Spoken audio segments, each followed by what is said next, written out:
ಸಾಕ್ಷಿ ಹೇಳಕ್ಕಂತವ್ರು ಬೇಗ ಬನ್ರಿ, ಬೇಗ ಸಾಕ್ಷಿ ಹೇಳಕ್ಕಂತವ್ರು. ದೇವರಿಗೆ ಕೋಟಿ ಕೋಟಿ ಸ್ತೋತ್ರ.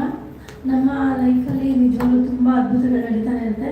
ಸಾಕ್ಷಿ ಅಂತ ಹೇಳಿದ್ರೆ ಪ್ರತಿದಿನ ಇರ್ಬೋದು, ಆ ಥರ ಸಾಕ್ಷಿಗಳಿದೆ. ಈ ವಾರ ಒಂದು ದೊಡ್ಡ ಸಾಕ್ಷಿ ಅಂದರೆ ನಾನು ಲಾಸ್ಟ್ ವೀಕ್ ಹೇಳ್ಬೇಕಾಗಿತ್ತು, ಆದರೆ ಈಗ ಹೇಳ್ತಾ ಇದ್ದೀನಿ. ನಮ್ಮ ಚಿಂಟು ತುಂಬ ಅಂದರೆ ತುಂಬ ಫಾಸ್ಟಾಗಿ, ತುಂಬ ರ್ಯಾಶಾಗಿ ಗಾಡಿ ಓಡಿಸ್ತಾ ಇರೋನು. ಯಾವ ಗಾಡಿ ಹತ್ತಿದ್ರು ಒಂದು ಟರ್ನಿಂಗಲ್ಲಿ ಆಗ್ಬೋದು, ಟರ್ನಲ್ಲಂತೂ ಒಳ್ಳೆ ಸ್ಟ್ರೈಟಾಗಿ ಹೋಗ್ತೀವೋ ಆ ಥರ ಓಡಿಸ್ತಾ ಇದ್ದ. ನಾನು ಎಷ್ಟು ಸರಿ ಹೇಳಿದ್ರು ಅವನು ಅಷ್ಟು ಮಾತನ್ನ ಗಮನಕ್ಕೆ ತೊಗೊತಾ ಇರಲಿಲ್ಲ. ಸೊ ನಾನು ಅದನ್ನು ಇದನ್ನು ಯಾರಿಗೆ ಹೇಳ್ಬೇಕೋ ಅವ್ರಿಗೆ ಹೇಳಬೇಕು ಅಂದ್ಕೊಂಡು ದೇವ್ರ ಪ್ರೇಯರಲ್ಲಿಟ್ಟೆ. ಏಸಪ್ಪ, ನಮ್ಮ ಹುಡುಗ ತುಂಬ ಫಾಸ್ಟಾಗಿ ಓಡಿಸ್ತಾನೆ, ನೀನೇ ಹೇಗಾದ್ರೂ ಮಾಡಿ ಅವನಿಗೆ ಬುದ್ಧಿ ಕೊಡಪ್ಪ ಅಂತ. ನಾವು ಯಾರಿಗೆ ಹೇಳಿದ್ರೆ ಕೆಲಸ ಆಗುತ್ತೋ ಅವ್ರಿಗೆ ಹೇಳಿದ್ರೆ ಕೆಲಸ ಆಗುತ್ತೆ ಅಂತ ನನಗೆ ಲಾಸ್ಟ್ ವೀಕೆ ಗೊತ್ತಾಗಿದ್ದು. ಸೊ ತಕ್ಷಣ ಹೇಳಿದ ಒಂದು 2 ದಿನದಲ್ಲೇ ಅವ್ನು ಎಷ್ಟು ಸ್ಲೋ ಓಡಿಸ್ತಾ ಇದ್ದಾನೆ ಅಂದರೆ ನನಗೆ ಆಶ್ಚರ್ಯ. ನಾನು ಮೋಸ್ಟ್ಲಿ ನಾನು ಕೂತ್ಕೊಂಡ್ರೆ ಹಿಂಗೆ ಓಡಿಸ್ತಾನೇನೋ ಅಂತ ಅಂದ್ಕೊಂಡೆ. ಅವ್ರ ಅಣ್ಣ ಕೂತ್ಕೊಂಡು ಅವಾಗ ಹಂಗೆ ಓಡಿಸ್ತಾನೆ, ಅವ್ರ ಫ್ರೆಂಡ್ಸ್ ಕೂತ್ಕೊಂಡ್ರು ಹಂಗೆ ಓಡಿಸ್ತಾ ಇದ್ದಾನೆ. ಅವ್ರ ಅಣ್ಣ ಸ್ವಲ್ಪ ಫಾಸ್ಟಾಗಿ ಹೋಗೋದೆ, ಈಗ ನಾನು ಹಿಂಗೆ ಓಡಿಸೋದು ಅಂತ ಹೇಳ್ತಿದ್ದಾನೆ. ಸೊ ನನ್ನ ಮಾತನ್ನ ದೇವ್ರು ಕೇಳಿ ಪ್ರಾರ್ಥನೆಗೆ ಉತ್ತರ ಕೊಟ್ಟಿದ್ದಕ್ಕಾಗಿ ಕೋಟಿ ಕೋಟಿ ಸ್ತೋತ್ರ.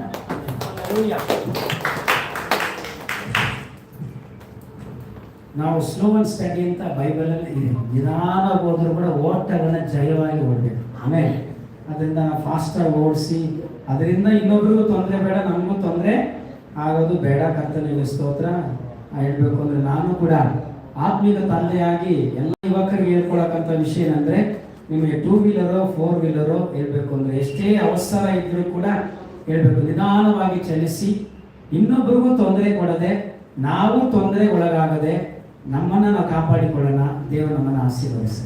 ಬೇರೆ ಯಾವ ಕಾಲೇಜಲ್ಲಿ ಇರ್ಬೇಕಾದ್ರೆ ಹಚ್ಚಿ ಕಾಲಿಗೆ ನೋವಾಗ್ಬಿಟ್ಟು ಕೂತ್ಕೊಂಡ್ಬಿಟ್ಟಿತ್ತು, ನಡೆಯೋಕ್ಕಾಗ್ತಿರ್ಲಿಲ್ಲ. ಇರುವೆ ಕಚ್ಚಿಸ್ತಂತ ಹೇಳಂಗಿಲ್ಲ, ಹಾವು ಕಚ್ಚಿದಂಗೆ ಕಾಲೇ ಊದ್ಕೊಂಡ್ಬಿಟ್ಟಿತ್ತು.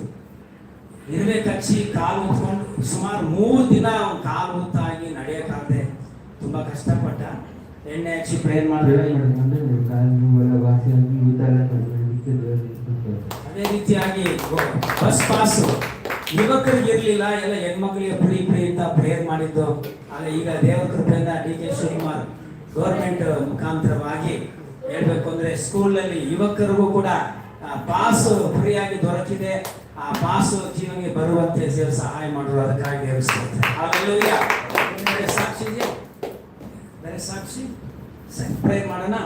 ಪರಲೋಕ ತಂದೆ, ಭೂಲೋಕದ ಒಡೆಯನೇ ಕರ್ತನಾದ ಯೇಸು ಸ್ವಾಮಿ, ಯಾರೆಲ್ಲ ದೇವರೇ ಸ್ತೋತ್ರಪ್ಪ ನಿನ್ನ ಆಲಯಕ್ಕೆ ಬಂದಿದ್ದಾರೋ ಕುಟುಂಬಗಳು, ದೇವರೇ ಸ್ತೋತ್ರ, ಎಲ್ಲ ಕುಟುಂಬ ನಿನ್ನ ಕೈಗೆ ಒಪ್ಪಿಸ್ತೇನೆ. ಎಲ್ಲ ಕುಟುಂಬದವ್ರು ನಿನ್ನ ಕೈಗೆ ಒಪ್ಪಿಸ್ತೇನೆ. ಅವರ ಪ್ರಯಾಣಗಳು, ಅವರ ಪ್ರಯತ್ನಗಳು, ಅವರ ಎಲ್ಲ ಕುಟುಂಬದ ಎಲ್ಲ ಕಾರ್ಯಗಳು, ಎಲ್ಲ ವಿಷಯದಲ್ಲಿ ಸಹಾಯ ಮಾಡು.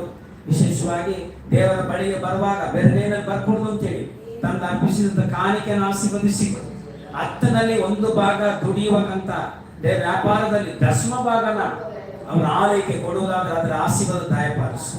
ಇಲ್ಲಿ ಬಂದಂತ ಎಲ್ಲರಿಗೂ ಆರೋಗ್ಯ, ಸಮಾಧಾನ, ಸಂತೋಷ ಕೊಟ್ಟಿದ್ದಕ್ಕಾಗಿಸ್ತು. 2ನೇ ಸರ್ವಿಸ್ ಆರಾಧನೆ ಆಶೀರ್ವದಿಸಿ.